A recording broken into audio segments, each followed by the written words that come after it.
So we just got a new community update video for Gray Zone Warfare, and I skimmed through it a little bit, but I wanted to check it out with y'all. Now, I have been loving Gray Zone Warfare. I can see the potential in this game, even though there is a huge amount of performance issues right now. So I'm very interested to see what they're actually going to talk about in their first community update, because I think it will kind of give us a good view about what we can expect moving into the future. All right, let's dive into this. Hello, Gray Zone Warfare fans. I'm Corey, better known as the Devil Dog Gamer, Hey, one of Corey. the community managers here at Madfinger Games, and I'm happy to bring you our first community briefing. In this briefing, we focus not only on the game, but also on the community, answering... Man, I'm sorry, but like anytime I see this game, like just looking into the jungle, I just can't. I just have to talk about how good it looks. Like there's been a lot of optimization issues with this game, but like when it looks and it's running good, like when it works and it's running good, it looks absolutely amazing. questions, highlighting achievements, and helping you better understand Gray Zone Warfare. Since day one, we have released 3 hotfixes, which covered everything from server crashes to GPU crashes, also adding the ability to wipe your character to change factions to play with your friends, and also solve the pesky no-head and container issues that plagued many of our users. I was actually one of the no head users, and it was absolutely hilarious. Like anytime I got into a match, people would just flock around me. People be shooting in my head. Everyone be like, you don't have a head."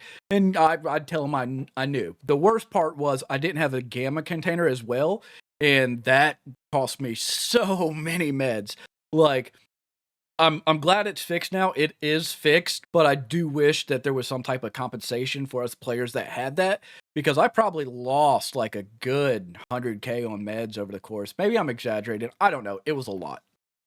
Along with that, we are also working on our first patch with a long list of fixes. If you are having issues of any kind in Gray Zone Warfare, we have a large topic sheet that lists all the fixes the community has found, from everything from disconnects to performance increases. While we can't guarantee that these fixes will work for everyone, we have had many reports that these fixes have either solved or improved the gameplay for them. This is only a temporary solution, as we are working hard on optimization and server fixes to get everyone running and enjoying Gray. Did you guys see the AI right there? They were like skating around. Like at least they're not hiding the optimization issues. Like at least they're being transparent with everything. And that's one of the things that gives me hope about this game, because they're being very open and honest about everything that's going on. I mean, sure, I do think they rushed this out a little bit early just to kind of capitalize on what was going on Tarkov, but I think there was another reason to that as well. I think they knew that Arena Breakout was coming, and I think, like everybody else that was paying attention to that game, they knew it was probably going to run good. It was going to grab a lot of attention. So I think Gray Zone Warfare seen their chance and they jumped in. But the fact that they've been open so far, they've been talking about these issues, they're doing little updates like this to let the community know that they're listening about what they're talking to, is going to go a long way with building the Gray Zone community. Now, the one thing I was a little bit worried about was the hotfixes. Like, we haven't got one in a couple of days, but it looks like they're spending more time to actually work on a big patch, and I'm perfectly fine with that. If we got to wait a little bit in between patches to get something that really just changes the optimization of this game and just makes everything run way better, then I'm perfectly fine with waiting. Zone Warfare. We at Madfinger are committed to getting everyone in GZW and having all players have an enjoyable experience. If you've been logging hours in GZW, you might have heard this a few times. Negative. All birds are in the air. We are That right there is probably my biggest issue with the whole gameplay loop right now. Besides the AI that can just we'll talk about AI eventually, but the having to wait on helicopters is my biggest pain point with this game. Like, nothing's worse than when you die or you are in the middle of a PvP fight and you want to get back into the action, your friends are waiting on you, and you go to call a bird and it tells you it's not available because you look at the map and you have just a line of helicopters all flying to the same spot. It just drives me crazy. aware of the issue and working on solutions. This is an unintended side effect of the amount of solo players, which are more than we expected. But as a community, we can make everyone's trip a little easier in the meantime. When at the FOB, communicate to They need a queue. Like, I know they said they're working on it, but they need a queue.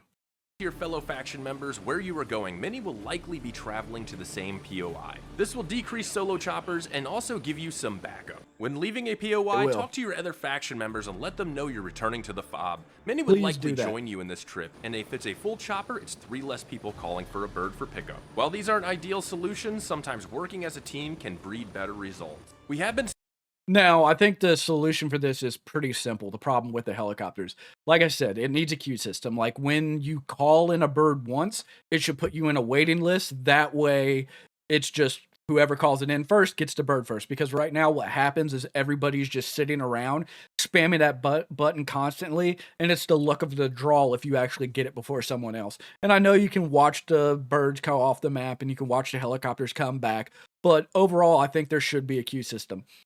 I also think that they probably need to bump up the helicopters, maybe 2, maybe even double. Like, I think that would be a big change that would actually fix this issue. And then the last thing, me and a lot of people I've played, and I've noticed this a lot more, when people are leaving, they'll tell people where they're going. But I think that should actually be incorporated into the game. Like, maybe there's a broadcast system around the base, and they play on the PA, and they let everybody know where each helicopter landing is going. That way, some people can get on and jump on, and you're not relying on the community to do it. And people say it would take away from the realism, but it kind of makes sense that when you're in an airport or a helipad, you know what is departing and what's arriving. Seeing your reports about the aimbot AI, and the developers are looking into it and possible solutions. But I would like to offer some tips on how to navigate AI that are more skilled, like those in Banpa. Now, the AI, like I said, that was another big thing that I have an issue with this game. Right now, like, it's very hard to break line of sight with the AI. And I think what they're going to explain in this video is probably what anybody that's been playing for a while has started to learn. When you're starting to get overwhelmed with the AI, the only course you really have to do right now is to break contact. And like hiding behind bushes, that doesn't work. Hiding behind buildings, that doesn't work. Sometimes I've actually been taken out. Like I was getting shot at by AI, went in one of these little shacks right here, and they one-shot headshot me through the wall. So I think like they need to work on it so where after a certain distance, it's like you break detection, because right now it's just way too far, and you run into situations where you think you shouldn't be seen, but then you're seen, and it kind of breaks the immersion. AI begins to engage you, don't stand and fight. Try to break its line of sight. Yeah, like I said, break the line of sight. A bush or foliage to hide. The AI likely saw that as your last movement and will engage the bush knowing you are still behind it. This also goes for running quickly around a corner to break line of sight and stopping to heal. The AI assumes you are still behind that building and will begin to suppress it, likely leading to a death. Like I said, I have been pinned through so many buildings and shacks in Banpa. So 100% like you are not safe in a building.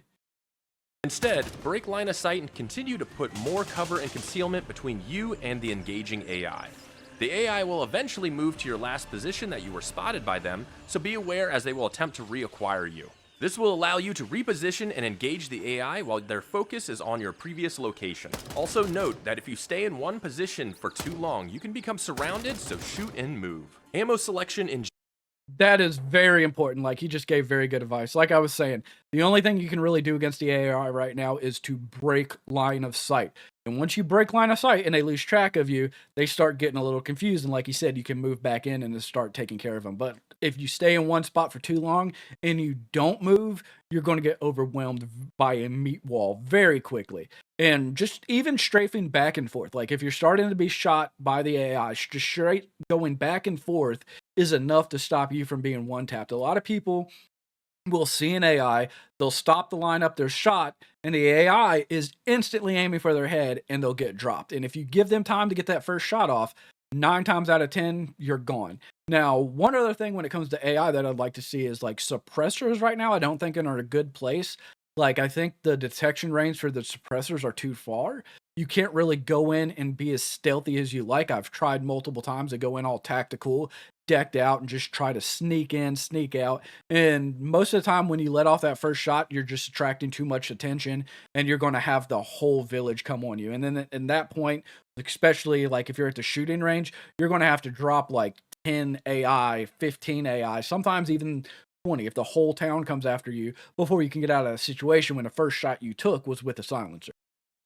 GZW is crucial, and I wanted to take the time to explain the ballistic mechanics along with giving recommendations of which ammo you should use until unlocking more. We are aware of the lack of performance on 9mm and shotgun rounds, and we're working hard to get them up to standard. The AI Yeah, shotguns right now and the 9mm, don't use them. They're a waste. and players all work on a vital organ and blood system, and each bullet, when penetrating the body, leaves a temporary cavity that can spread damage outside of the initial bullet path. Repeated shots to a limb of an AI or player will not increase blood loss, as an artery can only really be severed once.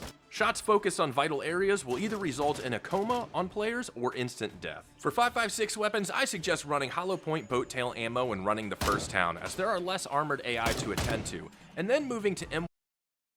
There are a lot of different ammo types in this game, and one of the things I'd like to see them carry over, like maybe implement from Arena Breakout, is how easy it is to just look at the ammo, see what type of armor it can penetrate, and know what is the best type of bullets to use for the weapon. Right now, I think 5.56, I think is like the best is M855. I think they're going to go over all of them, so we'll see. But when you're in doubt, just always pick the most expensive ammo, and 9 times out of 10, it's going to be the best ammo for that gun. 193 when moving to other POIs, as it's a good balance of pen and damage. After leveling up Gunny, M855 and M855A1 will be your go-to ammo when encountering AI and players.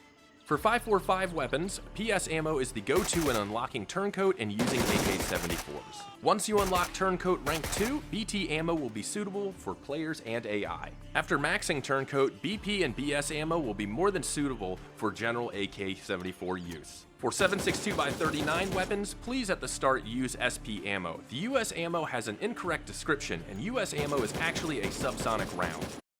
That US ammo got me killed like 3 times before I stopped running it. Like, do not use that. Like, it is almost impossible to drop anything with that. I spent like a couple grand decking out a gun, went in with that US ammo, and was just eliminated. And like I said, I can't even remember half of the ammo types they've mentioned already, and I don't want to be in a Tarkov situation where I have to pull up another website on my other monitor just listed, where I have to go through a spreadsheet just to figure out what's the best round for the game. Now, I know some people will say that takes away from realism, but in my opinion, it's just something more convenient, and it just makes more sense to do. SP ammo is good enough to use until unlocking PS ammo, which is better all around for player and AI situations. After unlocking more rank, you will get access to BP ammo, and this is perfect for all situations. For 7.62x51, the M80 will be sufficient for AI engagements and some precise player shots. After unlocking M80A1, it should be standard use due to its unarmored and armor pen it can carry. Once you unlock M61, that will be more than enough to take on players and AI.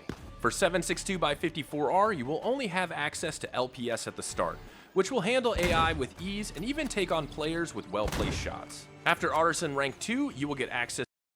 If you're running low on cash, I highly recommend picking up a Mosin and then grabbing this round if you can. I use it all the time at the sawmill. You can just sit up on the observation post and you can just pick off the enemies as soon as they spawn. It's a good way to make some quick cash. To 7N1, which will increase lethality against players. When you unlock Artisan rank 3, you will get access to 7N13, the AP round of the series. This will become your go-to not only against AI, but armored players as well. We currently do not have any details to share or ETAs on any updates, but the developers are dedicated to getting everything in GZW to an enjoyable state, at which point we can start adding quality of life additions and more to the game. So, no big updates, I guess, about what they're planning, but we have heard a little.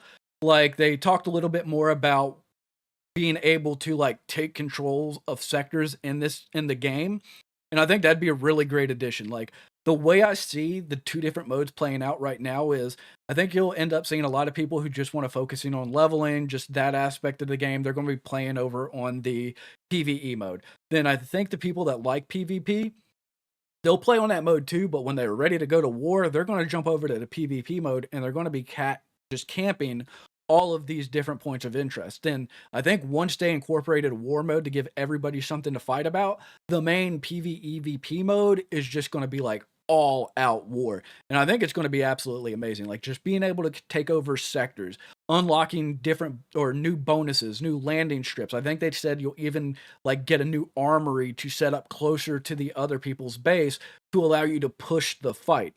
And I think like that side of the game, once it's done, is just going to be like a big, massive, open world, just all out PvP brawl, war zone. And I think it's going to be really amazing. Community managers, it is not only our responsibility to be active in the community, it is also our job to report on what the community is talking about, whether it be good or bad, issues or suggestions. We painstakingly read every post and thread on all socials and make a very detailed report with many of your comments and suggestions and share it with the developers. I can promise your voices and concerns are not going unheard. We would also like to introduce a new area in our Discord called GZW Community Briefing. This is a place where you can ask questions or post content with a chance to have your questions answered in the community briefing or having your content featured. This game and community is fueled by you, and we want to include you as much as possible. This concludes this community briefing, and we thank you for your support of Gray Zone Warfare and your patience. In the next episode, we will cover not only community questions, but also new information and upcoming changes. Until then, stay safe, and remember, every move matters. All right, so no big updates, but like I said, I'm fine with that. I think if they can get this game's performance nailed down, it's going to be one of the biggest shooters there is out there. I don't see Gray Zone going away anytime soon. I think it's going to be basically a MMO light game for the Milsim community. It already has that vibes. It already feels like early times in World of Warcraft, like when a new expansion or something drops out and you just watch everybody heading off to do quest after quest, linking up, maybe you do a dungeon and everything. And I think they just nailed the MMO feel when it comes to this game. And I think it just gives you those bite-sized, like Arma type experiences in a more condensed down, more accessible way. And I'm very excited about it. And once they hit the optimization, like if they can get this game running as good as something like Arena Breakout, like I think this is going to be truly unstoppable.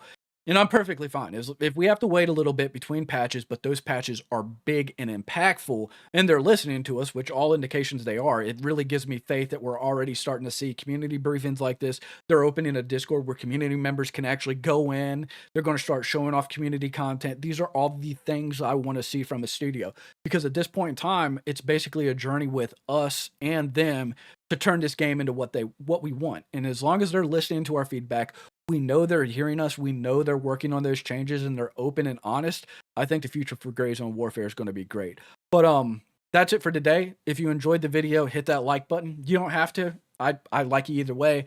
But it really helps out the channel if you do. Feel free to subscribe. And until then, I'll catch you next time.